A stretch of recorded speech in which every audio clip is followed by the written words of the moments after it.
দাদি আমি কোক খেতে চাই। তুমি কোক খেতে পারবে না? এটাও তো মিষ্টি। দাদি আমি কোক খেতেই চাই। আপু আমাকে খেতে দিচ্ছে না। এই কোকে কোনো চিনি নেই, এটা সুগার ফ্রি। তবু ওটা খেতে পারবে না। দাদি আপনি ওকে অসুস্থ করে ফেলবেন, ওকে ছেড়ে দিও। চলো যাই, আমি তোমার জন্য চকলেট কিনে দেব।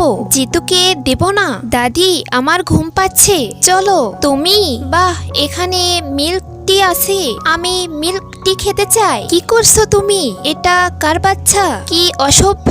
আমি দুঃখিত, ও আমার ছোট্ট ভাই, ও এখনো কিছু বোঝে না। আগে আপনার মিল্ক টি নিন। নিজের বাচ্চাকে এভাবে সামলান নাকি? ও খুব দুষ্ট। আমি দুঃখিত, অন্যের জিনিস আগে কখনো দেখিনি। তা চুরি। তুমি কি বুঝতে পারছো যে তুমি ভুল করেছো? পরবর্তী পার্ট দেখার জন্য ভিডিওতে লাইক করে চ্যানেলটিকে সাবস্ক্রাইব করে দাও আর কমেন্টে পার্ট 2 লিখে যাও।